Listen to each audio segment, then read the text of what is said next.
puntos, entonces tienen notas arriba de 100. Entonces, eso yo lo eliminé, pero cuesta un tiempo al parecer eliminar eso. Entonces, recuerden que la nota oficial es la que se sube a la ERP. Bueno, entonces, hecho esa aclaración, vámonos a la unidad de artrópodos, no sin antes recordarle lo que les dije en la clase pasada, que evolutivamente, taxonómicamente hablando, artrópodos está posterior al filum Molluscus, o sea, antes de llegar a este filum están Molluscos, entonces algunas características de repente les van a parecer muy extrañas, que procedemos de anélidos a hablar artrópodos y que de repente algunas estructuras, características que no estaban en los anélidos ya las estemos hablando en artrópodos, y es porque nos estamos saltando el grupo de moluscos. Bueno,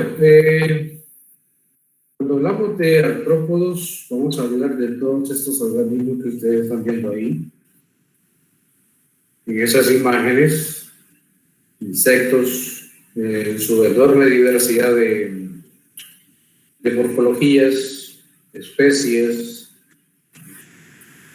crustáceos, trilobites, escolopendras, cangrejos, todos ellos corresponden a este filo que desde el punto de vista taxonómico de la diversidad es el filo más extenso, más diverso de todo el reino animal. Y a nivel de especies, a nivel de organismos, es un filo que reviste mucha importancia desde el punto de vista ecológico.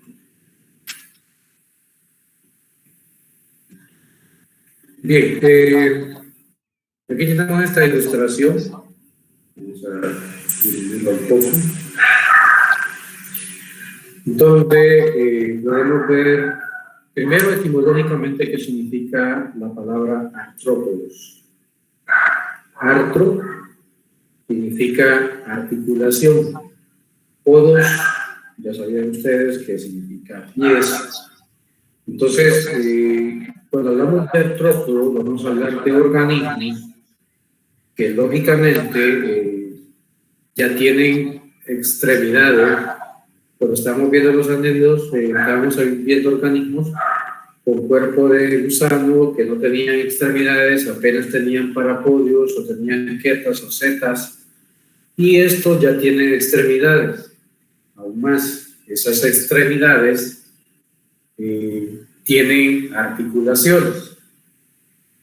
Bueno, para hacer una pequeña conexión, si nos vamos a los moluscos y tratamos de comprender quiénes son moluscos, entonces imaginémonos un pulpo o un calamar que tiene extremidades, tiene tentáculos, además de la región cefálica, tiene extremidades. Entonces ya estos, los artrópodos, que son más evolucionados, tienen extremidades, y esas extremidades tienen la capacidad de doblarse gracias a esas articulaciones. Las articulaciones son los puntos en los que las extremidades se pueden doblar, se pueden contraer y se pueden expandir.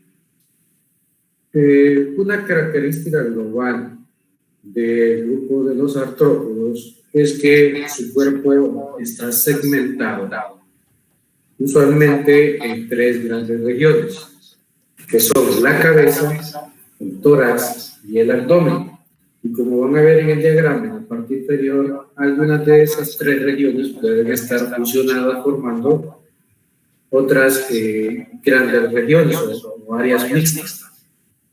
Otra característica global que tienen los artrópodos es que la mayoría de ellos, muy pocos no lo tienen un exoesqueleto de quitina, principalmente quitina, básicamente de origen proteínico, pero la principal proteína que conforma este exoesqueleto es la quitina. Ahora bien, así a grosso modo, Los artrópodos hoy en día se hablan de 4 grandes grupos, así nombres comunes. Y hablamos de insectos, hablamos de arácnidos, hablamos de crustáceos, hablamos de viriápodos. Y ahí tienen ustedes esas características, así muy resumidamente, las características que hacen particulares, por ejemplo, los insectos, que tienen 3 pares de patas, o sea, tienen 6 patas, su cuerpo dividido en cabeza, tórax y abdomen, tienen un par de ojos compuestos, y sabemos que vamos a ver más adelantito, con antenas, tienen un par de alas, y dentro de ellos están estos órdenes. Aquí hay algunos órdenes que vamos a ver así posteriormente, de los cuales ustedes conocen los escarabajos, las mariposas, las moscas, las chinches, los saltamontes, los caballitos o libélulas y las abejas. Otro gran grupo dentro de los artrópodos son los arácnidos, las famosas arañas. Estos, a diferencia de los insectos, tienen 4 pares de patas, o sea, tienen 8 patas. Su cuerpo, a diferencia de los insectos, está dividido en 2 grandes regiones. La cabeza y el tórax se fusionan para formar un conjunto que se le llama cefalotórax, y tienen el abdomen claramente separado de ese cefalotórax. Entonces, en el caso de los arácnidos, usualmente vamos a diferenciar 2 zonas. Tienen 1 o más pares de ojos. Algunos pueden tener hasta 8 ojos, otras hasta 12, pero ya son muy particulares. No tienen antenas. Y pues aquí dentro del grupo de los arácnidos, además de las arañas, vamos a encontrar a los escorpiones y a los ácaros. Otro gran grupo son los crustáceos, donde está la famosa langosta, los camarones, las jaivas, todo ese grupo de organismos muy particulares que tienen 10 patas. Y por eso también este grupo, más adelante vamos a ver, solamente se le conoce como decápodos, porque tienen 10 patas. Su cuerpo, al igual que los arácnidos, está formado por un cefalotórax y un abdomen. No son terrestres, son prácticamente acuáticos, ya sea de agua dulce o de agua salada. Tienen 2 pares de antenas, o sea, estamos hablando de 4 antenas, solo que 2 de ellas son mucho más largas que el resto. Y además de la langosta, que vamos a encontrar cangrejos y el krill. Después vamos a ver algunos de otros ejemplos. Finalmente tenemos los viriápodos, donde ustedes de repente se les viene a la mente los 1000 pies y los 100 pies. Estos organismos tienen, además de la cabeza, bueno, su cuerpo básicamente es muy evidente, un cuerpo muy largo, un cuerpo segmentado, similar a lo que sucedía con los análidos, determinado, seccionado, y con una cabeza claramente evidenciable en la región anterior. Entonces, estos tienen prácticamente su cuerpo en 2 secciones. Tienen ojos simples, totalmente impar, tienen antenas, esas antenas pueden estar modificadas, y dentro de ellos vamos a encontrar a los 100 pies y a los 1000 pies. Eso, a grosso modo, para resumir todo lo que comprende los artrópodos, y vamos a ver a continuación. Bueno, una breve introducción donde lo que les mencionaba de la importancia que tiene este grupo, este filo, que a su vez pues se representa buena parte de las especies que están dentro del reino animal. El filum Arthropoda representa cerca del 80% de las especies animales.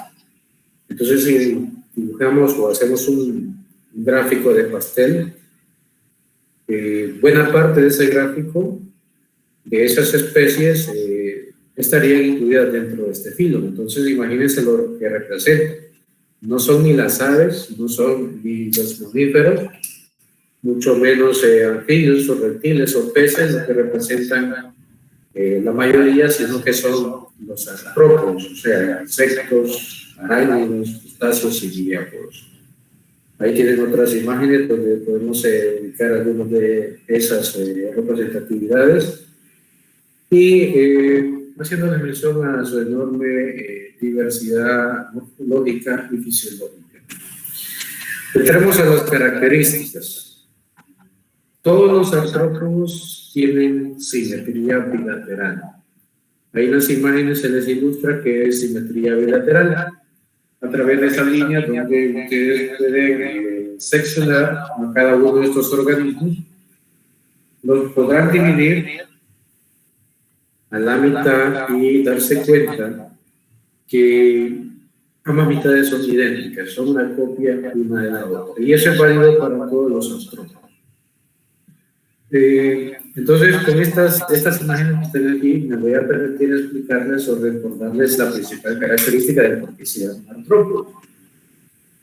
Entonces, veamos, por ejemplo, a la araña que está aquí, con 8 patas, y pueden apreciar que esa araña puede doblar sus extremidades o sus patas gracias a pequeños espacios o uniones entre las partes que forman esas patas. Entonces, a eso es lo que se le conoce como articulación. Es la unión de dos segmentos de las extremidades del organismo. Entonces, esa unión permite doblar, flexionar, como lo pueden apreciar aquí en esta mariquita, que las extremidades no son totalmente de una sola pieza, sino que están formadas por diferentes piezas o secciones, y eso permite poder doblar, poder seccionar, por ejemplo, la pinza de esta langosta, o este langostino, que si no tuviera las articulaciones no podría doblar, no podría contraer sus pinzas para poder desempeñar funciones diversas. Igual sucede con las patas que tiene este langostino y con el resto de los organismos. Entonces, esa es la principal característica de los artrópodos. Ahora bien, otra característica, esto de heteronomos, es un término que se aplica para aquellos organismos que son sumamente dependientes de las condiciones ambientales, o sea, de su ecosistema.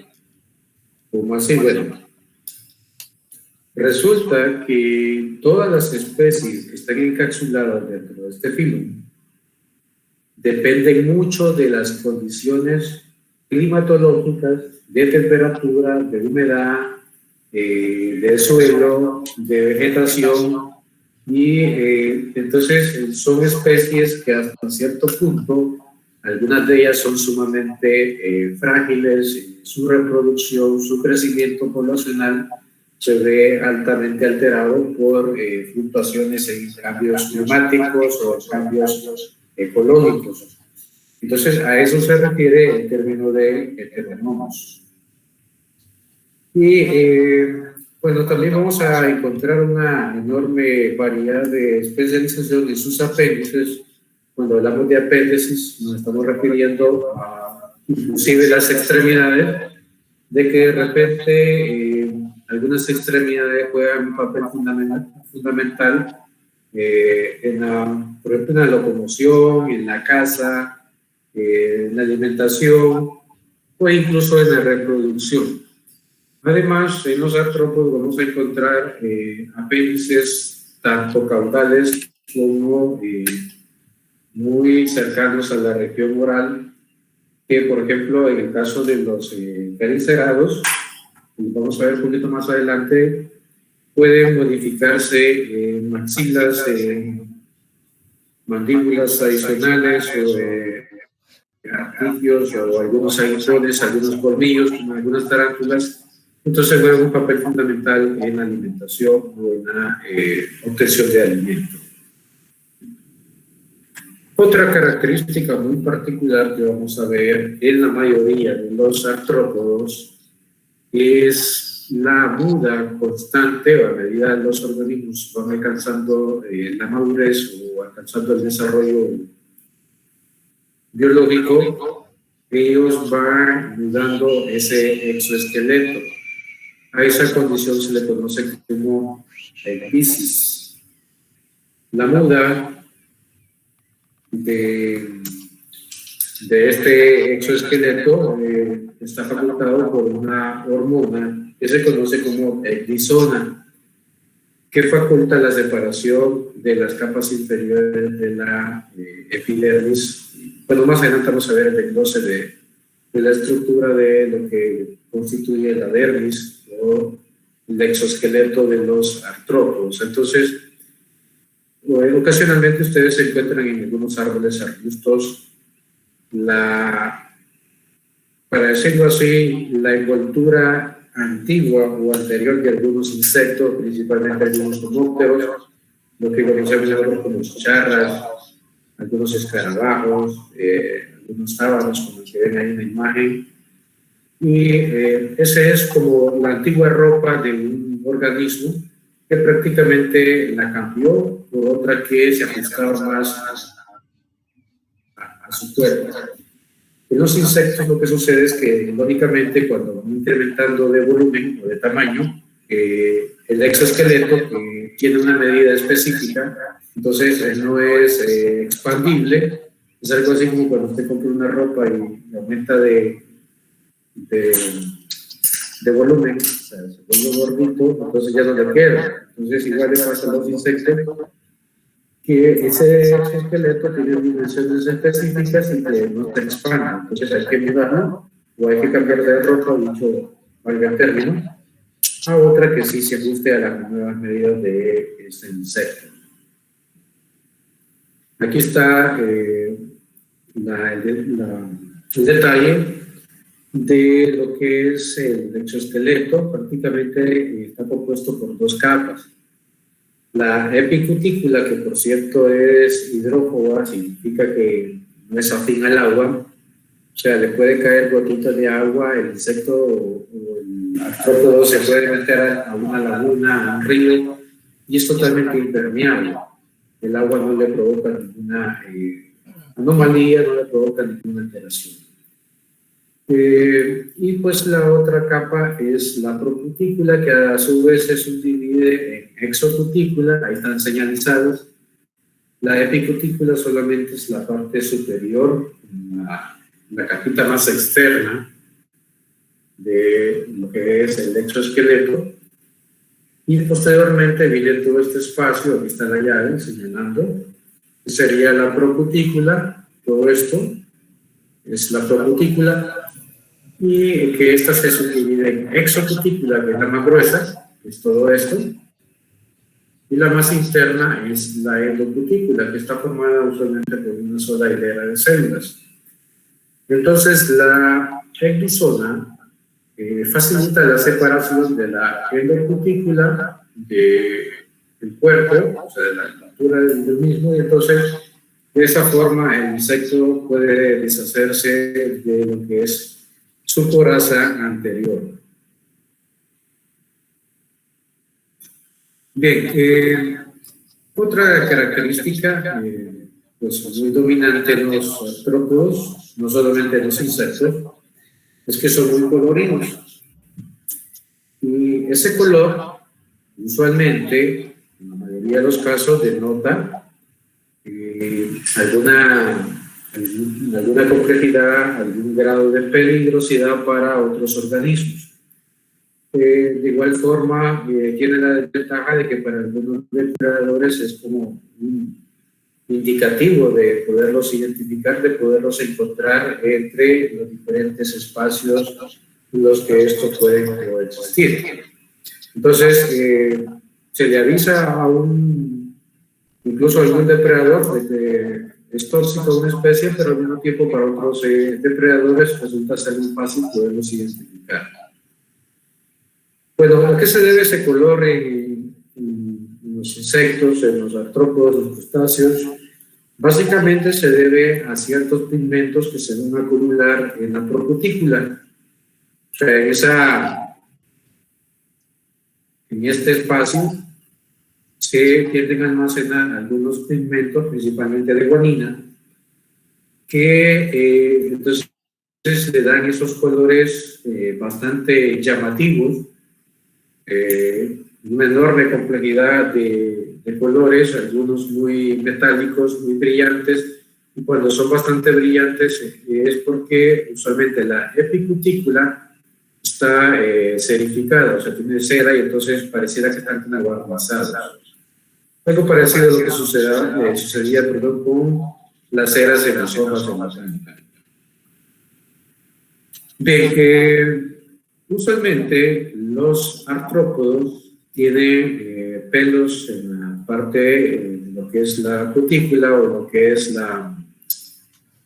el exoesqueleto, y esos pelos, llámese quetas, tienen funciones sensoriales, o sea, son como radares, indistintamente donde se envuelvan, donde interactúen estos organismos, funcionan como pequeños radares, como pequeños filamentos que pueden percibir golpes, cambios de temperatura, de movimiento en el viento, incluso les voy a dar el caso típico de las moscas.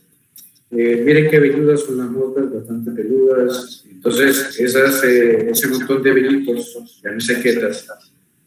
Cuando usted intenta matar una mosca, ya sea con un cuaderno, con un pedazo de papel, incluso con la mano, igual sucede con los mosquitos. Cuando usted mueve la mano, su mano lleva un golpe de viento que le llega primero a la mosca y al mosquito. Entonces, cuando usted quiere matarlo, el golpe le ha llegado a la mosca y la mosca fácilmente lo detecta y alza vuelo, y cuando usted impacta sobre la superficie, la mosca ya ha echado vuelo, entonces ya solo le dice adiós, porque ya ha recibido ese estímulo que le permite poder percibir peligro. Otra característica global, en general, lo podemos ver así de los artrópodos, es que ya tienen un aparato digestivo completo. Y este aparato digestivo está seccionado en 3 regiones. Estos 3 términos son válidos solamente para los, o sea, para animales inferiores, especialmente desde lo que son en artrópodos, equinodermos, y incluso se utilizan algunos peces. Estas 3 regiones son el estomodeo, que comprende prácticamente lo que es la boca, la laringe y parte del esófago. De ahí está el mesodeo, donde involucra el estómago y parte del intestino delgado, o en los insectos usualmente se conoce como intestino medio. Y hay que hacer notar que en algunos artrópodos, también como les mencionaba, no llegan a desarrollar el estómago, sino que hay una especie de buche. El proctodeo es la tercera región del aparato digestivo, que es prácticamente lo que vendría siendo la sección terminal de este sistema, que termina en el orificio caudal o el ano, donde se identifica lo que es el recto y ya los indicios de lo que es un cólico.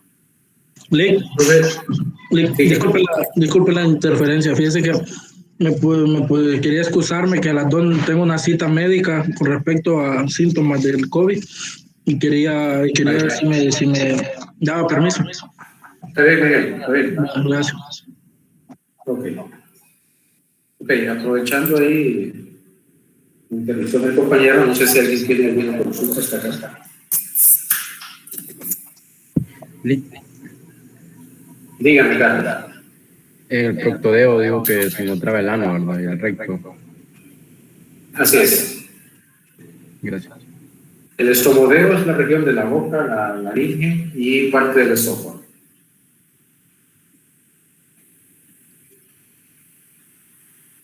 Acuérdense que algunas de estas cosas que les menciono no están en las diapositivas, pues trato de no repetir lo mismo que está en la diapositiva para no ser redundante, sino de incluirles algunos otros detalles. Entonces es bueno que lo vayan anotando. ¿Y en el mesodeo, licenciado? El estómago y ya lo que es el intestino medio.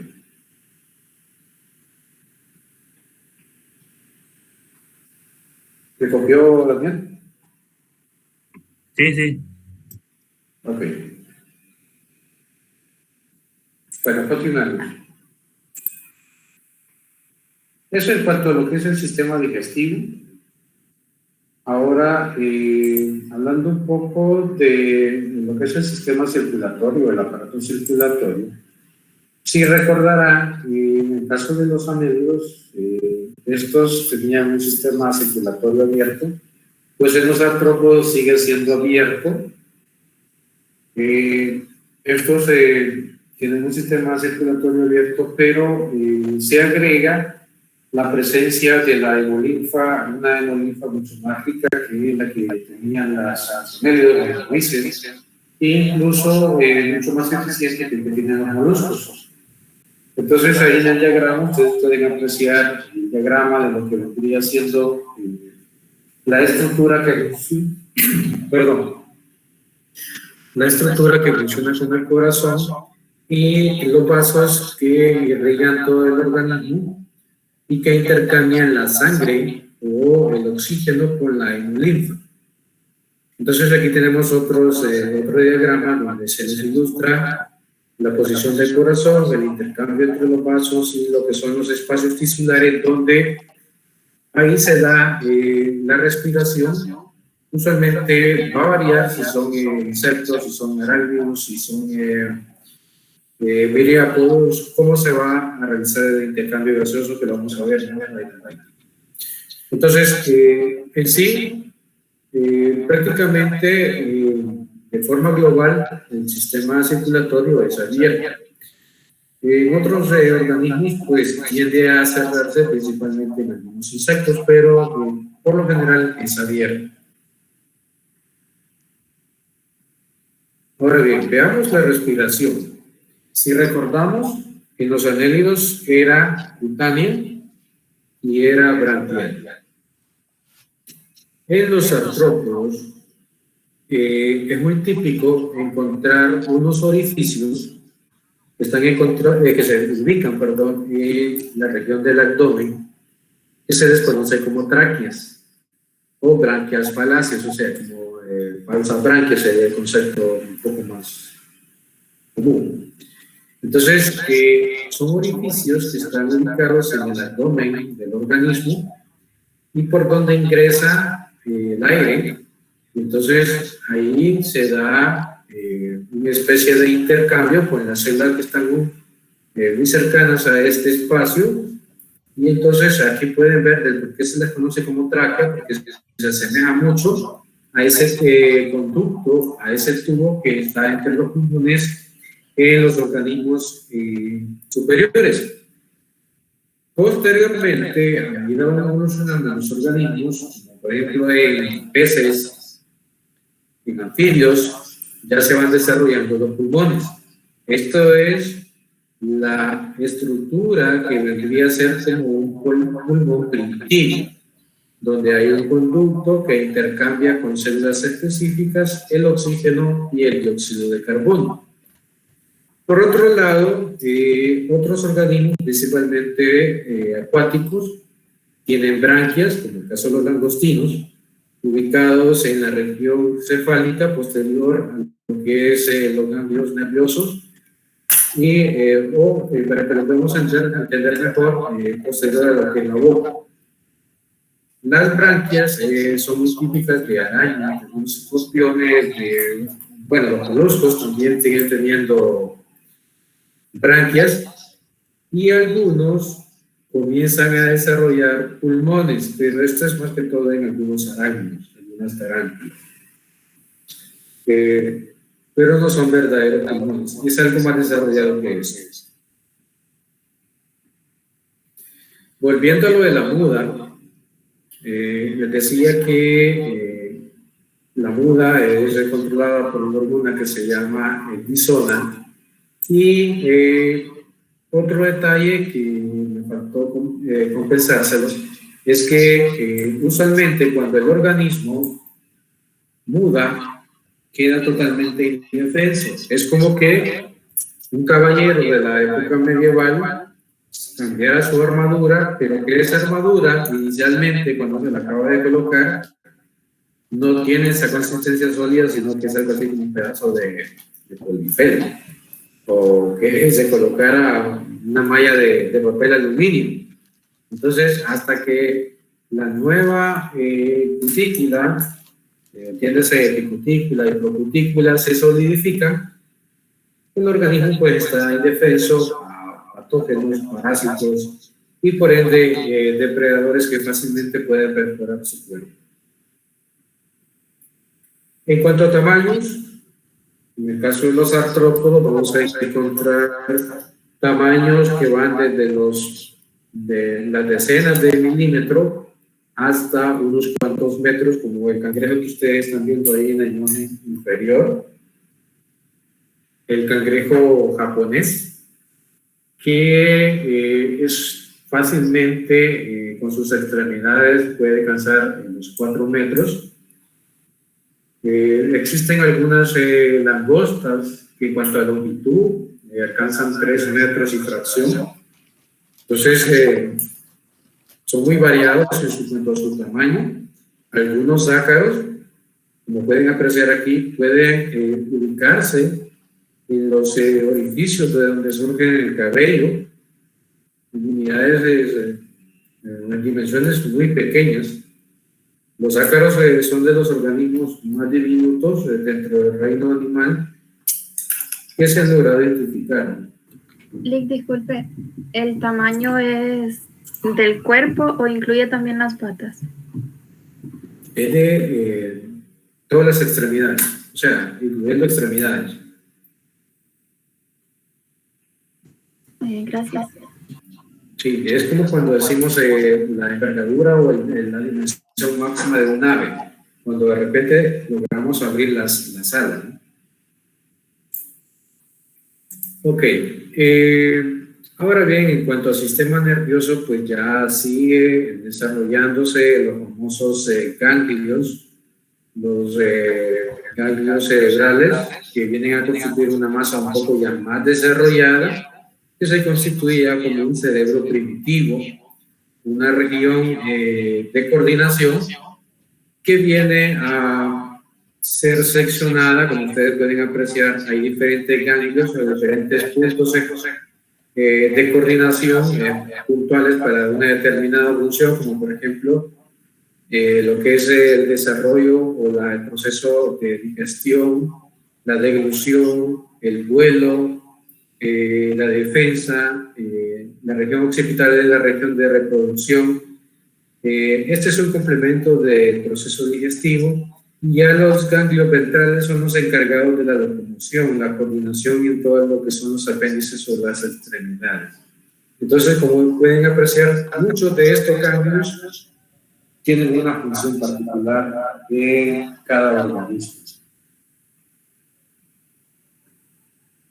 Ahí tenemos un poco más de la anatomía de lo que podríamos considerar como anatomía general de un artrópodo, en este caso particular de un crustáceo o de un langostino, donde podemos observar ya una bolsa muy amplia que se conoce ya como estómago, una región de coordinación a la que se le conoce como cerebro, un par de estructuras visuales, un par de ojos simples, los dos pares de antenas, solo que una un poco más o menos desarrollada, un apéndice desarrollado en tenazas, extremidades para la conducción, extremidades auxiliares para lo que es el nado rápido y una estructura que funciona como remo para la dirección y para el mayor empuje, el sistema digestivo ya completo, que también es un ano, el sistema reproductor y algo que es muy típico de los moluscos, la posición del corazón. Fíjense que en algunos moluscos y en algunos artrópodos el corazón no está en la parte ventral ni en la región muy cercana a lo que sería el cerebro, sino que está posterior a la posición del estómago. Es algo así como que el corazón de un humano estuviera debajo del estómago, como que estuviera casi en la región pélvica. Entonces, este es muy típico de los artrópodos, que la posición del corazón esté mucho más abajo, en la parte media del cuerpo. Los que han pelado camarón, langosta, se darán cuenta que de toda esta estructura, lo único que se consume es lo que se conoce como la cola, más o menos de acá hasta acá. Entonces, cuando se le quita la cabeza, todo esto va incluido en esa sección que tiene una concha, y lo que podríamos conocer como tejido conectivo en la cola, que es esto de acá. Bueno, y eso se tiende a repetir en todos los artrópodos, pues lógicamente con sus variantes en cada uno de los grupos taxonómicos. A nivel de excreción, los artrópodos ya comienzan a tener un sistema de excreción, un mecanismo de excreción un tanto eficiente, con la presencia de poros, conocidos como nefridoporos. Aquí los pueden ver. Estos nefridoporos también están presentes en los moluscos, pero la estructura que acompaña al nefridoporo, conocido como metanefridio, es la que no está presente en los moluscos. En algunos de ellos, la mayoría de los moluscos no está presente. Sí el poro, pero no el metanefridio. Ese metanefridio viene siendo como un riñón medio, porque sí había protonefridio, pero ya el metanefridio es un riñón medio, evolutivamente hablando, como un estado entre un riñón verdadero y un riñón falso. Entonces, cuando hablamos de pronefridio, estamos hablando de los riñones primitivos, y el meta sería el intermedio. Entonces, los artrópodos ya tienen un riñón relativamente eficiente. Y entonces, en los artrópodos vamos a ver muchos poros por donde ellos exudan sustancias de desecho, desde la región anterior hasta la región caudal. En el caso de algunos insectos existen los túbulos de Malpighi, que funcionan también como orificios complementarios para la excreción, porque tienen un poco del desglose de lo que se conocen como nefridoporos. Y en el caso particular de los crustáceos, vamos a encontrar que está compuesto por toda una subunidad que se llama subglomérulo. Anótenlo porque no lo coloqué ahí. En los humanos, en los organismos superiores, se le llama glomérulo a toda esta unidad. Entonces, en estos organismos se les llama subglomérulo. Entonces, está compuesto por una especie de filtro, un conducto, que en los humanos se conoce como conductos eferentes, que bajan desde lo que son los riñones hasta la vejiga, y de la vejiga pues se evacúa a través del nefridoporo. En los arácnidos es algo similar, pero tiene varias glándulas coaxales que hacen un poco más eficiente el nefridoporo o el mecanismo de excreción. ¿Qué es lo que elimina? Usualmente son soluciones similares a la orina en los organismos superiores. Básicamente son soluciones ricas en amonio. Ok. En cuanto a los sentidos, en cuanto al sentido visual, los artrópodos ya están dotados de ojos que pueden ser ojos simples, como estos, ojos múltiples, como los que tienen los arácnidos, y esos a su vez pueden ser sencillos o pueden ser compuestos, como así.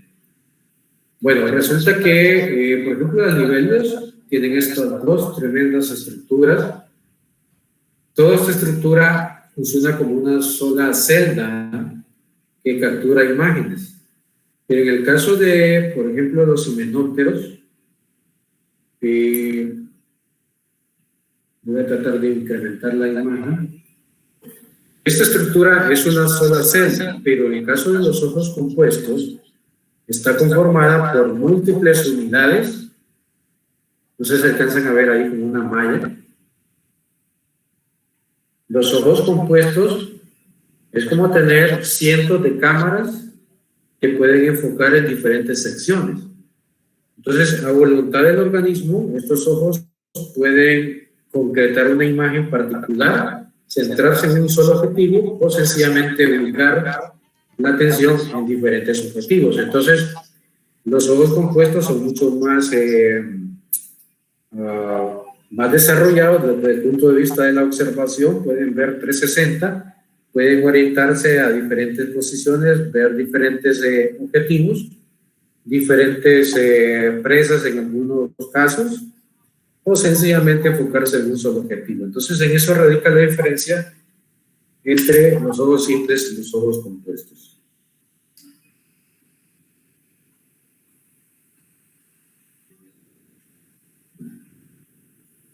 Bien, en cuanto a su hábitat, nos vamos a dar cuenta de que los artrópodos del reino animal es el filo con mayor diversidad de hábitat, porque pues lo podemos encontrar por excelencia en el trópico, pero también en biomas no tan hostiles como el desierto, ecosistemas rocosos, ecosistemas marinos, dulceacuícolas, en lugares donde ni las plantas se desarrollan, como ecosistemas salados, muy alcalinos, y ellos fácilmente se adaptan a esos ecosistemas. Esto debido a sus hábitos alimenticios y a su diversidad de características, lo que hablábamos del término de heterostomonos, de que fácilmente se adaptan a ambientes totalmente adversos. Ok, ¿de qué se alimentan? Resulta que los artrópodos son prácticamente, hasta cierto punto, considerados como organismos heterótrofos especializados. ¿Por qué? Bueno, la mayoría son especializados porque se alimentan en particular de ciertas especies, de ciertos organismos. Otros tienen un amplio rango de alimentación y podríamos considerarlos como omnívoros. Algunos, por su apetito agresivo, pues resultan ser considerados como plagas. En la agricultura, pues principalmente los insectos pueden ser considerados como plagas por su apetito agresivo, principalmente en ciertos estadios de su ciclo biológico, ocasionalmente en estado de oruga, de larva, o incluso en su estado juvenil. Pueden ocasionar estragos sobre cultivos o incluso sobre otros organismos y entonces considerarse ya como parásitos. Ahí podemos apreciar saltamontes, arañas, consumiendo diferentes insectos, y en el caso de la mantis, que la mantis es un organismo bastante aventado, que le encanta capturar presas no comunes, geckos, algunas serpientes recién nacidas, incluso arácnidos. Lo que son los pásmidos son muy típicos de tener cierta predilección por alimentos no comunes. Otras características, como por ejemplo pueden ser diurnos o pueden ser nocturnos, o sea, noctámbulos, a eso se refieren, que en algunos de los grupos taxonómicos, como algunos insectos, algunos arácnidos e incluso algunos miriápodos, vamos a encontrar que pueden desarrollar ciertas sustancias químicas que funcionan como toxinas.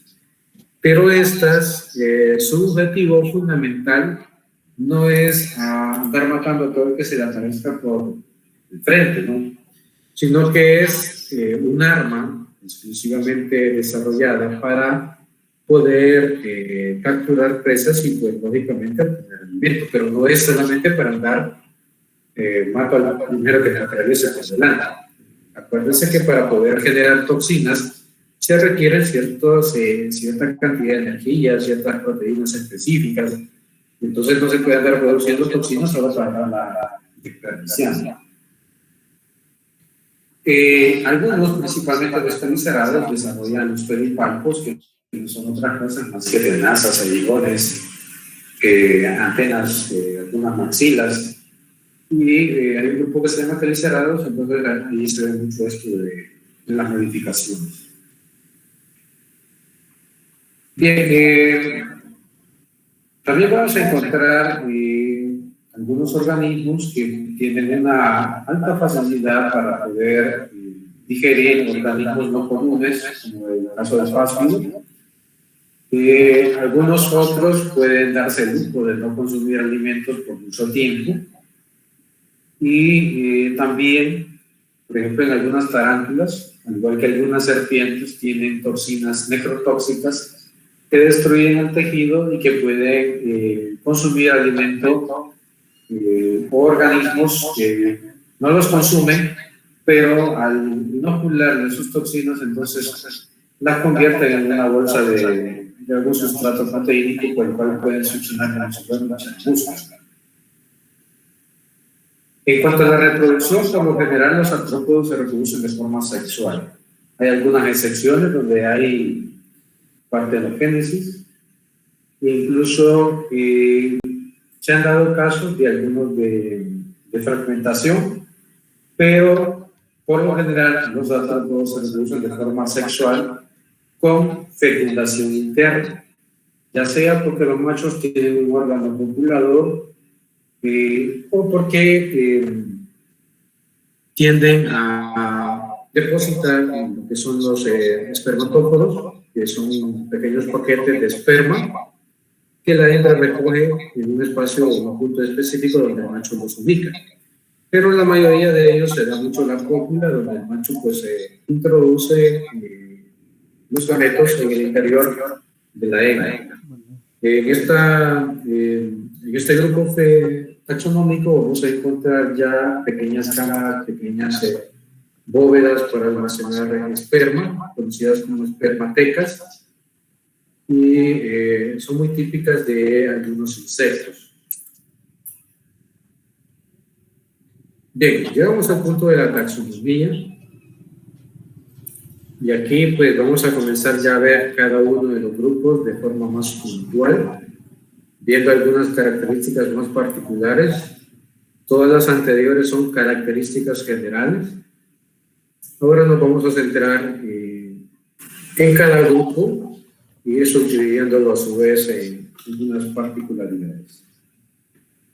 Primero, darse cuenta que anteriormente el filo tenía 5 subfilos. Yo aquí coloqué 4, pero que son los actuales, ¿no? Los que están aún como organismos o representantes vivos. Hoy en día solamente existen los quelicerados, los miliápodos, los crustáceos y los hexápodos, pero anteriormente existía un subfilo que se llamaba trilobites. ¿Qué son estos que están acá? Hoy en día solamente tenemos fósiles de ellos. Entonces, taxonómicamente hablando, vamos a encontrar en esta filo a los trilobites que están extintos, a los quelicerados, a los crustáceos, a los miliápodos y a los hexápodos. Comencemos con los trilobites. Ahí tienen unas ilustraciones o unos dibujos de lo que eran estos organismos,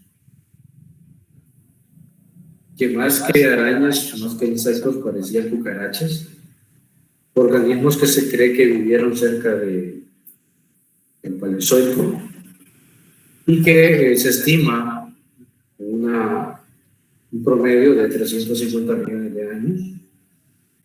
Organismos cuyo cuerpo estaba dividido en 3 regiones, y de ahí viene el nombre de trilobites, o sea, cuerpos con 3 secciones. Creo que aquí está. Aquí están las tres regiones. Una región cefálica, llamada cefalón, su escritura latina. Una región torácica, que comprendía la mayor parte del cuerpo, la parte media del cuerpo. Y la región caudal o epigidio, que era la región terminal. De estos organismos que, como les digo, más parecían cucarachas, y que hoy en día el organismo que más se tiende a parecer a ellos es el que se conoce como el cangrejo herradura, que es este. Este todavía existe, pero no pertenece a este subfilo. ¿Ya? O sea, se parece, estos son fósiles de trilobites, y se tienden a parecer mucho, morfológicamente se tienden a parecer mucho, pero anatómicamente hay diferencias entre esto y eso. Entonces, de esto ya no existen, los trilobites están totalmente extintos, a no ser de que hubiera una sorpresa ahí en el fondo del mar o en un ecosistema que todavía no ha sido explorado, y que de repente apareciera una especie, un género, que ha estado escondido por mucho tiempo. El segundo subfilo son los quelicerados o quelíceros. ¿Por qué se le llama así al subfilo? Pues vean la fotografía. Tenemos un arácnido y vean estos apéndices orales modificados en tremendos colmillos. Colmillos con glándulas, con tremendas glándulas tóxicas. Entonces, ¿qué son en realidad los quelíceros? Son apéndices que están ubicados en la región anterior del cuerpo, o sea, cercano a la boca, y que tienen diferentes funciones, ya sea para la caza, les decía, para la reproducción, para la alimentación, o sencillamente otras funciones del ámbito sensorial. Tienen 4 pares de patas, no tienen antenas, y los pares de apéndices, que pueden ser hasta 6. ¿Quiénes son? Bueno, antes, este subfilo, quelicerados, está dividido también en 3 regiones. 2, lo que es el prosoma y el opistosoma. El prosoma es básicamente el cefalotórax. Decíamos que el cefalotórax es un segmento del cuerpo que está conformado por lo que es la cabeza y lo que es el tórax. Entonces, por eso la combinación de cefalotórax. Cefa, cabeza, tórax, la parte media. A eso se le llama prosoma.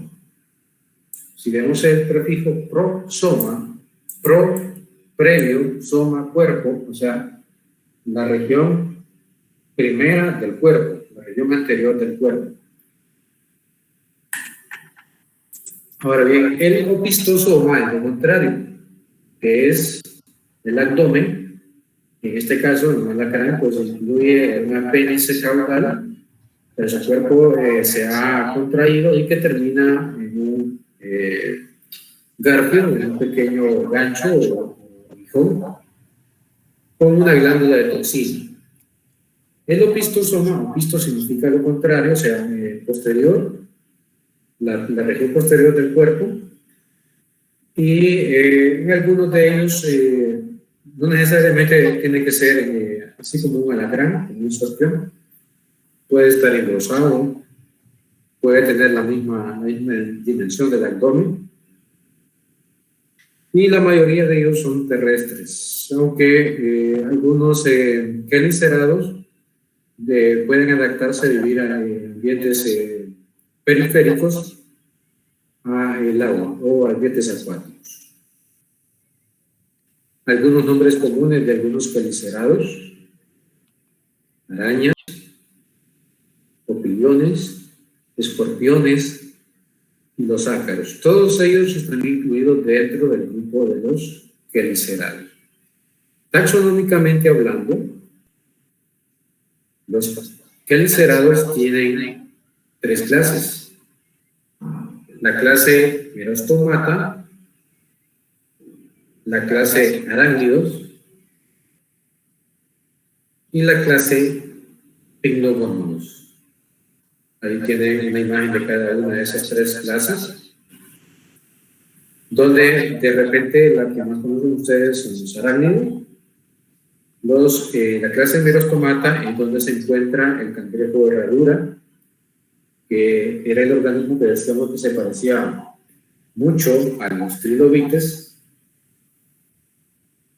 y estos organismos que de repente no los habían visto, que se asemejan mucho a una araña, pero que usualmente tiene más de 8 pares de patas. O sea, estamos hablando de hasta 16, otros tienen hasta 18 pares de patas, o por lo menos apéndices. Otros de ellos tienen 5, estamos hablando de 10 pares de patas. Y hay unos que sus apéndices están modificados en antenas, entonces casi no se notan, no se pueden diferenciar sus extremidades. En el caso de la clase Merostomata, pues hay 2 grupos, 2 subclases, que son los cistosudos, que son estos que tenemos acá, donde vamos a encontrar a Carcinocarpus, a Limulus, y los escorpiones de mar, que son organismos ya extintos, que pertenecen al grupo de los Pteridés. Esto ya, pues, lógicamente, solamente tenemos fósiles, al igual que los trilobites. Los cangrejos de herradura, pues, prácticamente son organismos de aguas bentónicas, aguas bastante profundas. Se han acostumbrado y de hecho su cuerpo está adaptado a poder soportar grandes presiones del fondo del mar. Ahora bien, dentro de los arácnidos, de la clase arácnido, vamos a encontrar un promedio de 100.000 especies. Hoy en día se cree que son muchas más. Acuérdense que dentro de este contexto, los artrópodos siguen creciendo, taxonómicamente hablando, porque cada vez se descubre mayor cantidad de especies.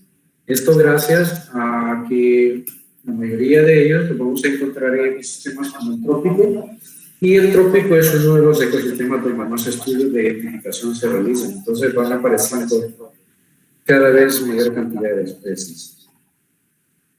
Dentro de la clase de arácnidos, pues lógicamente vamos a encontrar a las arañas, a los escorpiones y a los ácaros. Ahí tienen algunos ejemplares. Pues creo que las arañas y los escorpiones son de repente los que más se han logrado identificar, pero que en la ropa, tanto la ropa personal como la ropa de cama, las cortinas, todo lo que es textilería, sillones, e incluso en el pelo de las mascotas, abundan muchos ácaros. Y aunque no lo podamos ver, pues ahí están presentes. Los escorpiones, pues, resultan ser muy ofensivos,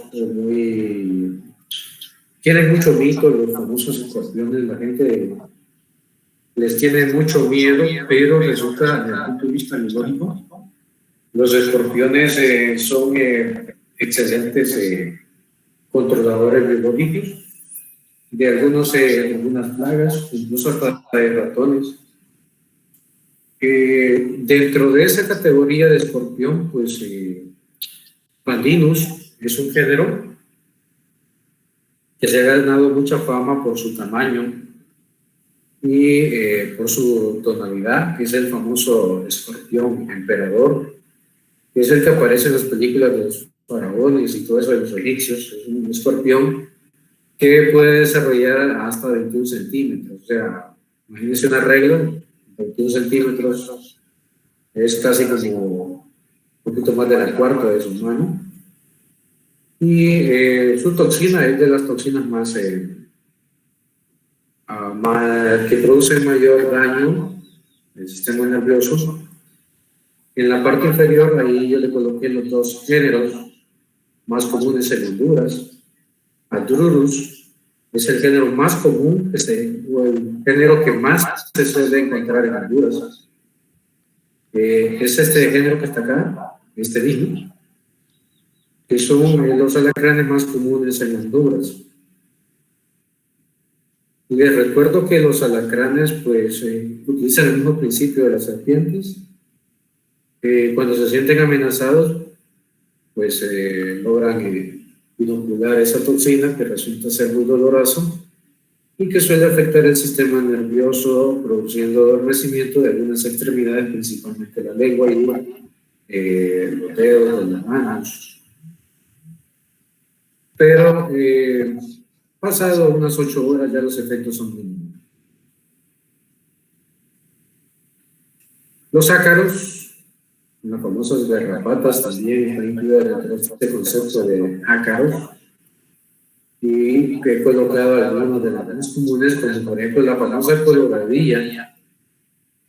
Hay gente que dice que la coloradilla es la misma que la garrapata del perro, no tiene nada que ver, por eso los coloqué a la par. La garrapata del perro, que tiene su género, y la famosa coloradilla. Ambos son ácaros hematófagos, que se alimentan de sangre, pero que taxonómicamente pertenecen a géneros totalmente diferentes, ni tampoco confundir con la garrapata del ganado. Aquí tienen la del ganado. Anteriormente se le conocía como el género Bophius. Hoy en día está dentro de Epicéfalos. Recuérdense que estos géneros pues constantemente son revisados y les pueden cambiar el nombre. Este es un ácaro muy típico de las plantas de la familia Renaquilidae, que es prácticamente considerado casi como un áfido. Ahora bien, ¿qué particularidad tienen estos ácaros? Pues su tamaño, son bastante diminutos, pero que pueden ser visibles cuando alcanzan su desarrollo biológico, y que estos, principalmente las hembras, cuando almacenan mucha sangre, el abdomen les crece tanto y entonces son más visibles y pues se transforman en lo que la gente les dice patacones, ¿no? Vulgarmente la gente tiende a confundir y dice patacón a todas, ¿sí? A todas las garrapatas les dice patacón. Su mecanismo de reproducción pues siempre es sexual. Una hembra puede desarrollar muchos huevecillos, y ahí les coloqué un dato. Desde los medio millón hasta el millón de individuos, una sola hembra. Sí, Dígame. pero no son hermafroditas, ¿verdad? Hasta el momento no conozco ningún género que sea hermafrodita. Ok. Ok, bien, dentro de ese concepto también existen los famosos perros de agua. Dado el género más típico. Es un ácaro que se ha dejado del lago. Saltote escabide, que tiende a producir sarna. O sea, fácilmente se puede adaptar a ambientes húmedos o ricos en sudor, y entonces se les suele pegar a los perros, a algunos mamíferos superiores, y entonces pueden producir sarna. Está Desmodex también, que es muy típico de monos, de primates, y vean cómo pareciera que tuvieran como patitas. Su abdomen es bastante prolongado. Ahora bien, específicamente hablando de arácnidos, los arácnidos también están, igual que los escorpiones, divididos en prosoma y en opistosoma, donde el prosoma igual está formado por el cefalotórax y el opistosoma por el abdomen. A diferencia de los arácnidos, pero de los escorpiones, los arácnidos, el abdomen es bastante abultado. O puede ser muy amplio, redondo, o puede ser muy largo. Pero el opistosoma es muy notable en los arácnidos. Otro detalle. En zoología, a los organismos segmentados se les conoce a cada segmento como tacmas. No sé si habían encontrado la palabra por ahí. Entonces, si podríamos decir que los artrópodos tienen 3 secciones, entonces en algunos textos o en algunas páginas de la web ustedes van a encontrar el concepto de artrópodos divididos en 3 tacmas. Entonces se refiere a 3 partes o 3 secciones. Bien, algunas arañas son famosas por su tela de araña, que es producida por una glándula que está ubicada en la región del abdomen, muy cercana a lo que es el ano. Entonces, aquí he colocado algunos géneros, como por ejemplo la viuda negra, llamada así, creo que ya saben por qué. Los oceles, que son una de las arañas más atractivas, porque en algunos casos ese color amarillo se vuelve como metálico. La araña bananera, muy típica en Honduras, han podido ver ustedes encima de las hojas de las musáceas, o incluso se puede colocar entre los sépalos de la inflorescencia racimosa, cuando se están formando los frutos del banano. Es una araña bastante agresiva, pero que para el humano no representa mayor peligro. Esta araña suele alimentarse de los famosos morrocos que llegan a polinizar la inflorescencia del banano o plátano. Creo que me faltó colocarles algunos géneros de tarántulas ahí en la prueba. Yo tenía algunas tarántulas, las tarántulas más pequeñas, porque las tarántulas jóvenes, el concepto tarántulas, usualmente uno piensa que las tarántulas son las arañas más grandes, pero el concepto de tarántulas se refiere a un grupo particular de arañas que pueden alcanzar tamaños medios, pequeños o los más grandes. Y tienen ciertas particularidades, como por ejemplo la manera de cazar, la potencia de sus toxinas, la capacidad para poder liberar sus tetas, sus pelos, para poder aturdir a sus presas o a sus depredadores, su capacidad de mimetismo. Las tarántulas resultan ser bastante interesantes. Aquí en Honduras hay algunas de las tarántulas que usualmente se les conoce como picacaballo, meacaballo, porque algunas de sus toxinas resultan ser muy dañinas para lo que son las enfermedades de los equinos, que producen una degeneración bastante acelerada sobre que es el casco, debilitación de las pezuñas.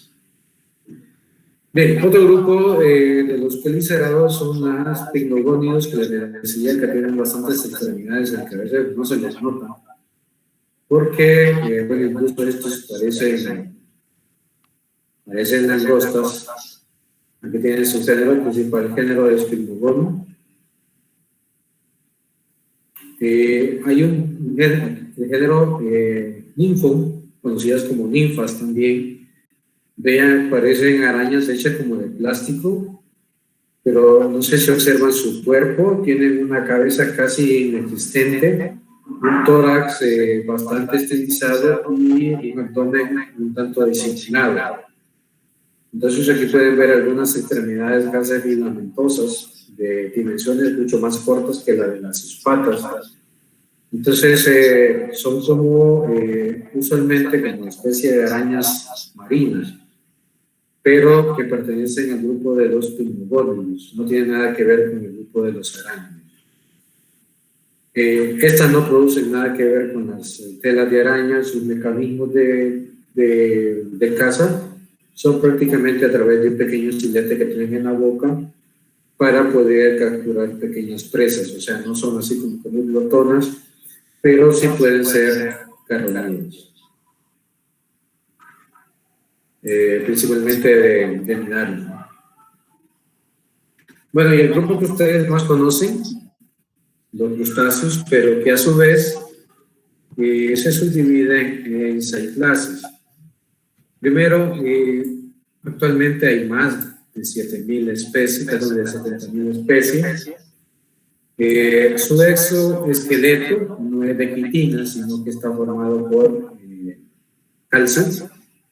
Entonces, eso le da una capacidad de protección aún mayor.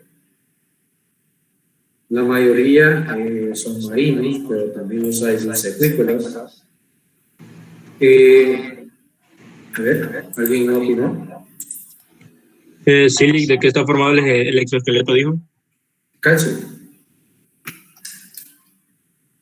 Usualmente algunos pueden desarrollar carbonato de calcio, otros oxalato de calcio.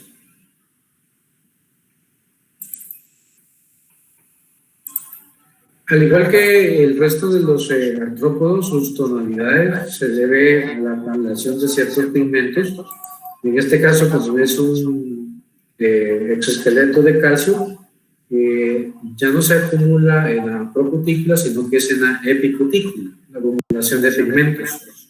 Esa es una diferencia entre los crustáceos al resto de los artrópodos en cuanto a la tonalidad. Por ejemplo, algunos langostinos, que son muy llamativos, como esto que está aquí, o este cangrejo, en vez de almacenar pigmentos en la procutícula, es en la epicutícula.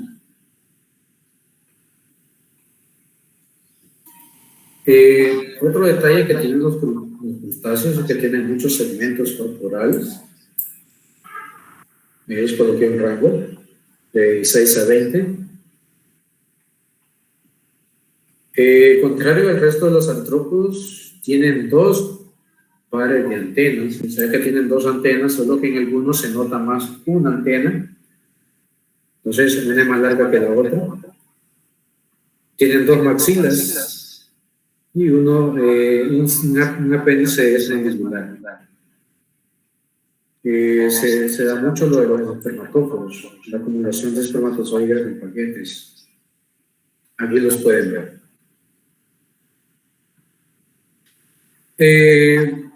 Dígame, a ver. Lick, pero estos no pueden cambiar el color, ¿verdad? ¿Cómo así? De su exoesqueleto no lo pueden cambiar. De forma inmediata no, como si fuera un calamar, pero como si fuera un camaleón, no. Pero sí lo puede hacer cuando, por ejemplo, el organismo se acostumbra a pasar de un ecosistema muy oscuro, de pasar, por ejemplo, de un marrón a pasar a un naranja o un amarillo. Cuando, por ejemplo, el organismo se muda de ecosistema, sí lo puede hacer, pero lo hace de forma gradual, no de forma inmediata. Sí, bueno, porque es que yo he visto en algunos que, bueno, pasan de anaranjado a un color así como tipo negro, ¿va? Sí, pero no lo hacen de forma inmediata. No. Sí, entonces lo hacen de forma gradual. Bien, aquí tenemos algunos ejemplos, por ejemplo, un langostino cortando sus huevecillos, sus náuleos, para ser específicamente. Los langostinos aquí tienen su ciclo de vida. El adulto que desarrolla los huevos, después se conocen como náuleos, las oeas, las misis, la poslarva y posteriormente el juvenil. Todo eso varía dependiendo de la especie, pero, por ejemplo, en camarón de cultivo, el ciclo de vida usualmente por ejemplo, de un Lithopeneus guanamey anda aproximadamente en 110 días. Entonces, dependiendo de las condiciones climáticas y de salinidad del agua. Algunos ejemplos de crustáceos, por ejemplo, la langosta. En este caso, en algunos crustáceos vamos a encontrar lo que preguntaba el compañero del hermafroditismo, pero son muy pocas las especies que presentan hermafroditismo. Sí se da mucho lo de la partenogénesis, como se da también en algunos insectos. Por ejemplo, la langosta, esta es la langosta caribeña, Palindurus elephas. La langosta caribeña usualmente tiene reproducción sexual, pero la langosta emperador, ella sí es hermafrodita y ocasionalmente se reproduce de forma sexual mediante intercambio de gametos. Su fecundación siempre es interna. Aquí tenemos, por ejemplo, a Cenobita, o Cenobita, que es el cangrejo ermitaño, el krill, el famoso camarón de arrecife. Aquí no sé casi no sabe el género, Euphasia superba. Anótenlo porque ahí casi no se ve.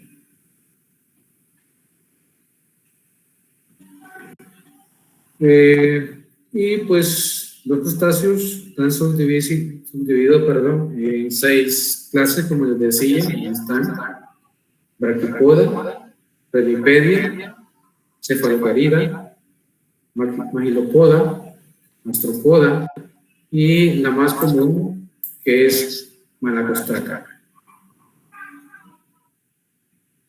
Resulta que la mayoría de estos pues son bastante no comunes, como por ejemplo siempre están incluidos dentro de los crustáceos, pero pues son de agua dulce por lo general, son bastante pequeños y se tienden a confundir mucho con algunas larvas de algunos insectos, principalmente de algunos caballitos de mar. En Remipedia, prácticamente la característica puntual es su forma del cuerpo y sus apéndices o sus extremidades, que a pesar de que son muy diminutas, se logra apreciar de que son extremidades articuladas. Ahí se puede apreciar. Entonces, fácilmente podrían decir ustedes, ¿no? Este es un organismo que bien podría caer dentro por ejemplo, dentro de un anélido, porque parecían que fueran parapodios, pero esas extremidades están articuladas, entonces por eso caben dentro de este grupo. Usualmente son organismos que tienen muchas extremidades, y en cuanto a su tamaño, aquí les coloqué un rango que va de los 10 a los 40 milímetros. Otro detalle es que se tienden a parecer mucho a los miriápodos. Los miriápodos son otros que vamos a ver más adelante. La clase cefaloporida es cefa, significa cabeza bastante desarrollada, ya con una estructura bastante compleja, extremidades bastante articuladas y con muchas quetas. Ya estos individuos están prácticamente extintos. A esta clase se le conoce como gastropoda. ¿Por qué se le conoce como ostracoda? Porque, aunque hemos visto moluscos, creo que todos conocen a los piriles, conocen los mejillones, conocen las ostras. Entonces se parecen a un grupo de moluscos que se les conoce como bivalvos. Están formados por dos conchitas, que de hecho es lo que significa bivalvos. Entonces, a estos crustáceos, con esas características muy particulares, solo que en vez de ser conchas de oxalato de calcio, como el puril, estas son de queratina. pero son organismos diminutos de los cuales se pueden ver algunas extremidades y algunos apéndices. Son bastante diminutos. Y mientras que Malacostraca o el grupo de la clase de los famosos cangrejos, Jaiba, Calinectes, Alpheus, que es el que se conoce como el camarón martillo, un camarón que tiene unos apéndices, lo que usualmente deberían de ser apéndices como el tipo tenaza. Ellos los han modificado de unas estructuras que golpean con una fortaleza impresionante y que pueden fácilmente destruir el exoesqueleto de otros crustáceos, de otros organismos marinos, incluso algunos moluscos, y de los cuales se alimentan una vez que pues, han destruido su coraza. Particularidades de este grupo, pues usualmente tienen 10 extremidades, o sea, 5 pares de patas, tienen 2 antenas,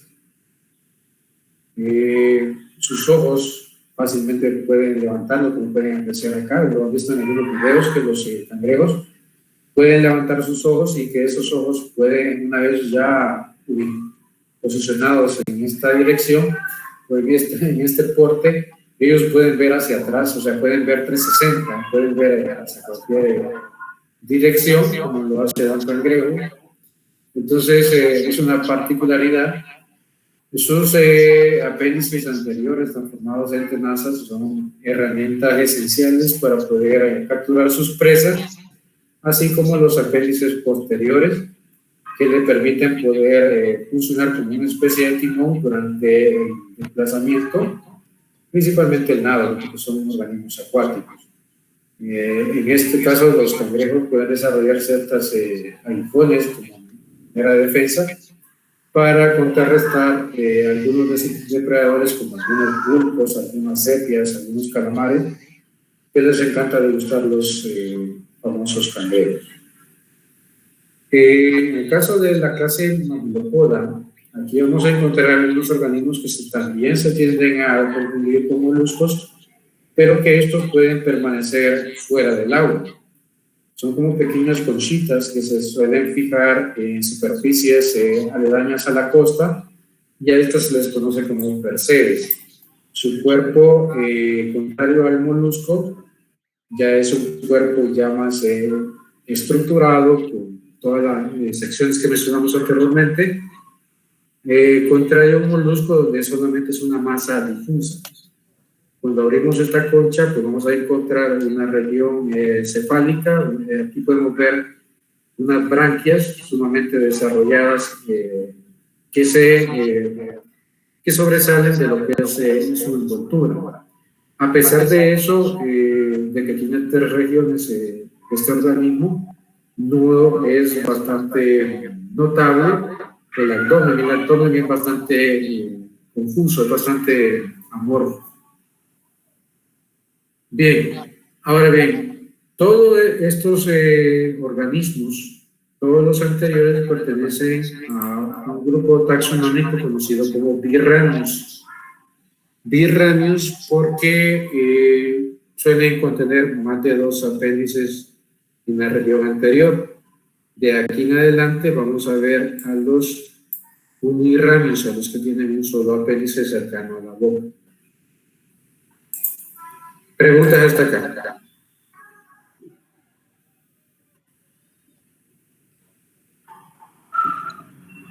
Porque cuando, digamos, el jaiba, cuando le van a hacer en sopa, cambia de un solo de color azul a rojo. ¿A qué se debe eso? Bien, muy buena pregunta. Resulta que la mayoría de los del grupo, específicamente de los cangrejos, su exoesqueleto muy rico en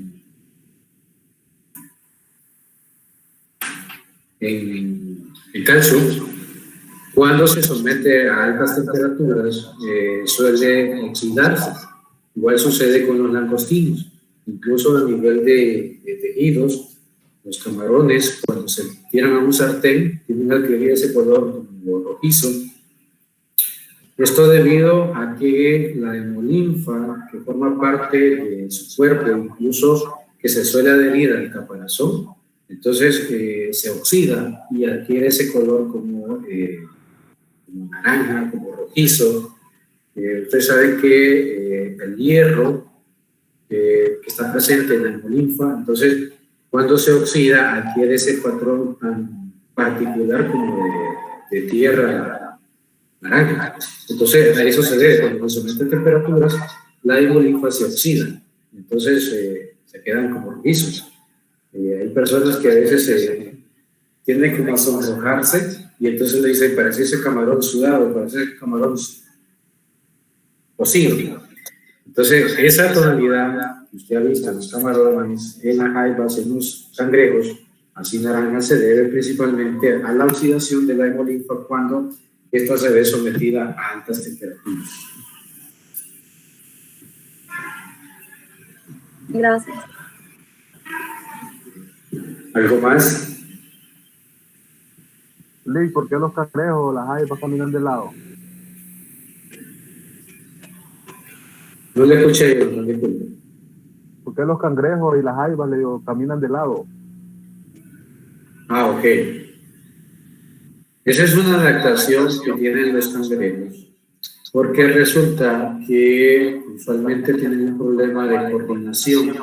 ¿Se acuerda de lo de los famosos ganglios que le mostré en las diapositivas anteriores? Cuando los cangrejos, acuérdense que son organismos marinos. Entonces, durante el desplazamiento marino, usualmente los cangrejos no nadan de frente, sino que nadan hacia atrás, igual que un langostino. Entonces, cuando ellos se desplazan fuera del mar, ellos tienden a tener una desorientación en cuanto al patrón de movimiento. Entonces, no pueden caminar hacia atrás. Entonces, usualmente tienden a hacerlo hacia los lados, ya sea para el lado derecho o para el lado izquierdo, pero muy raras veces se pueden posicionar moviéndose hacia atrás. Y hacerlo hacia adelante lo pueden hacer, pero muy lentamente, solo cuando tienden a colectar comida, pero cuando es de huida, cuando necesitan hacerlo de forma más rápida, es de lado porque tienen un problema de ubicación. Confunden lo que es el movimiento en el agua con el movimiento en la tierra.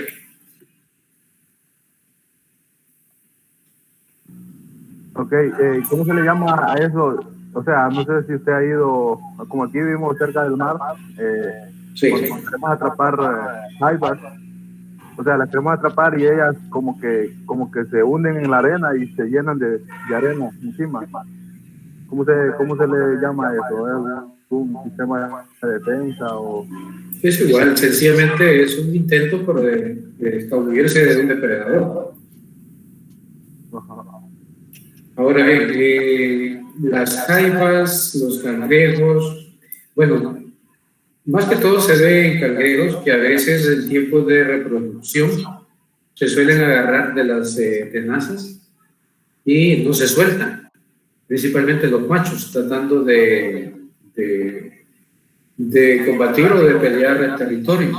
Entonces a veces usted agarra uno de ellos y agarra una chorrera de ellos, varios están pegados porque están disputando ese territorio o están disputándose una hembra. Entonces ahí ese comportamiento de territorialidad le lleva de repente a fracasar, ¿no? En el sur, Cristian de repente no me va a dejar mentir, existe un cangrejo que comúnmente se conoce como punche. Entonces, quienes lo conocen, hay una temporada específica para poderlos capturar. Hay gente que se va con sacos, donde ellos están en temporada de reproducción. Entonces, agarra uno y es cadena, uno llena el saco de todo un montón de punches. Por cierto, que tienen muy buen valor adquisitivo en toda la zona sur y Tegucigalpa. Entonces, con otros cangrejos se da igual, o incluso en el tiempo de las migraciones, Los cangrejos pueden migrar de playa de ciertos ecosistemas. Hay algunos cangrejos que tienen la capacidad de adaptarse a agua dulce. Se pasan del mar a lagunas de agua dulce o viceversa. Y durante esa migración, pues lógicamente, pues muchos mueren, muchos son presas de otros depredadores, perros, aves de rapiña, o la misma gente que los captura. Hay algunos que suben, se trepan hasta los árboles.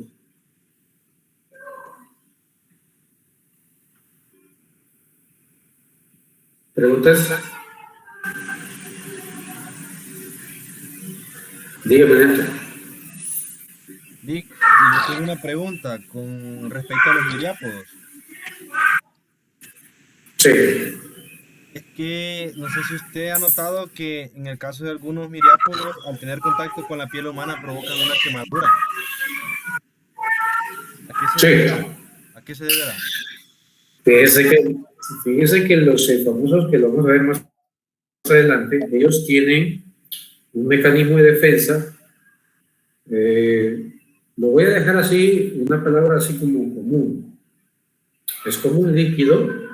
En realidad es un mecanismo de defensa, es un ácido que puede producir daño en la dermis de todo organismo que lo toque. Entonces, imagínese usted tener contacto con un ácido de un pH 3 para abajo, entonces va a tener, lógico, un daño. Y esa es una, que puede provocar una dermatitis, puede provocar una urticaria o una...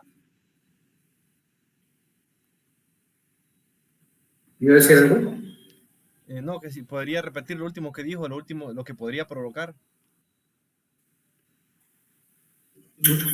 Urticaria, una dermatitis o alguna necrosis. Otro caso que sucede con estos individuos, Nelton, es que esa sustancia tiene un olor bastante desagradable, algo similar a lo que pasa con algunas chinches. Usted toca una chinche y despide un vapor que es bastante desagradable, ¿no? Como lo que sucede con las mofetas, los zorrillos. Y esos son mecanismos de defensa, porque los miriápodos tienen muchos depredadores, musarañas, ratones, tacuacines, mangostas, hurones, o sea, una gran cantidad de depredadores que tienen. Y entonces eso es una forma de defenderse, emitiendo estas sustancias que producen cierto daño o alguna experiencia desagradable. No quiere tener alguna glándula por medio de cual la expulsan, ¿verdad? O simplemente la liberan cada... Exactamente. Es como los miriápodos se parecen mucho a los onelios, entre segmento y segmento hay como un espacio y en esos espacios es donde ellos liberan estas sustancias. Es decir, al atacar alguna presa, ellos no liberan sustancias, solo es por medio de su piel por donde pasan, ¿verdad? De lo que es la región caudal pueden liberar esa sustancia hasta cierto punto de condiciones más abundantes. Pero lanzarlo así como una serpiente, no, nada que ver. No, yo me refiero a la hora de alimentarse, a cazar alguna presa o algo. Bueno, de hecho, los miriápodos usualmente son detritívoros o son saprófagos. Se suelen alimentar también de huevos, de larvas, pero capturar animales usualmente más grandes que ellos no es parte de su dieta. Ok, gracias. Ok, ¿alguien más?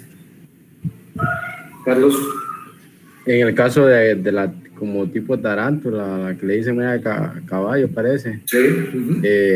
Es que muerde la parte de los pies de la vaca. No necesariamente puede ser una mordida. Ocasionalmente ellos pueden lanzar una especie de saliva. Sí. Ellos las tarántulas son arañas que no son muy así como que muy tímidas, tampoco son muy cobardes, entonces se acerca a la extremidad del equino y entonces le pueden lanzar o le pueden impregnar sobre lo que es la pezuña o la pata esta saliva, y entonces esa saliva tiene un efecto sobre ese caballo, ¿no? Principalmente sobre la enfermedad, la parte terminal de la extremidad.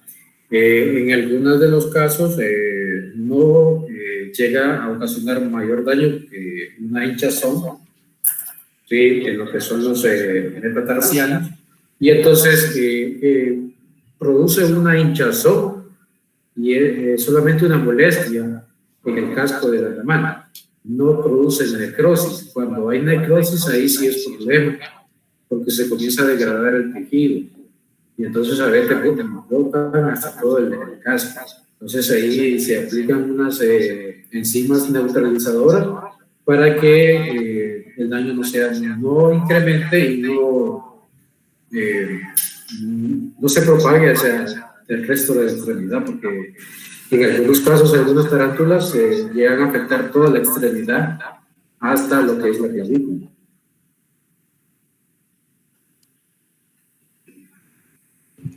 Gracias.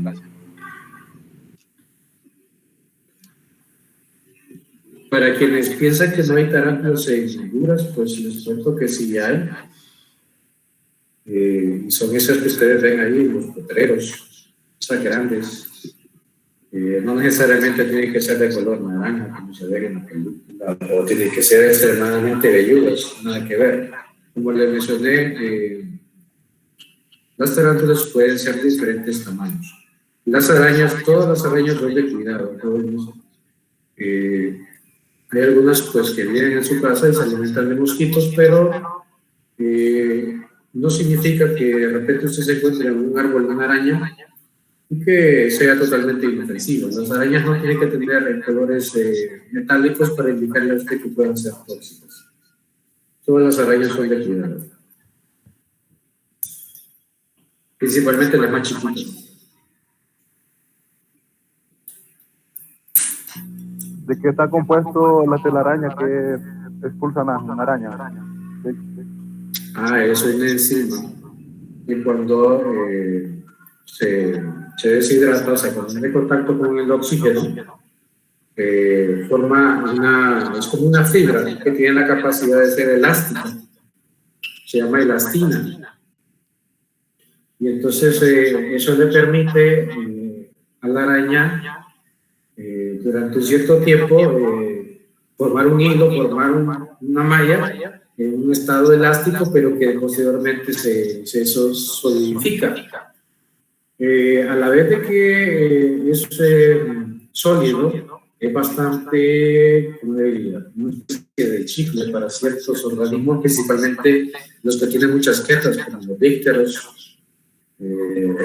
La mayoría de los insectos tienen muchas quetas, entonces quedan prácticamente adheridos a esa elastina. Pues fuera de la ficción del hombre araña, resulta que la mayoría de las telas de araña puede ser que de repente mucho más fuertes, mucho más de mayor elasticidad de lo que se piensa. O sea, algunas arañas tienen la capacidad de elaborar, valga la redundancia, telas de araña con una capacidad de soporte de hasta 20, 30 veces el tamaño de una araña. O sea, de poder soportar por unidad de espacio su peso con suma facilidad 30 veces.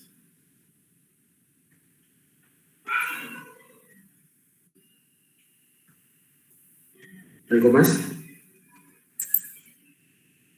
Algunas arañas tienen su glándula de telas de araña no ubicada exactamente en la región anal, sino que en la región anterior entre lo que es el cefalotórax y el abdomen.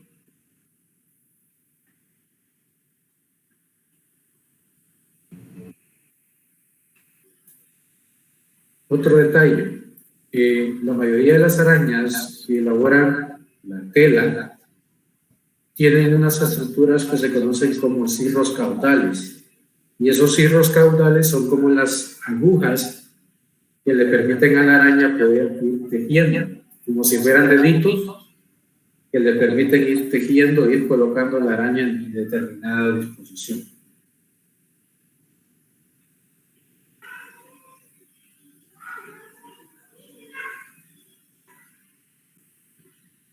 ¿Preguntas?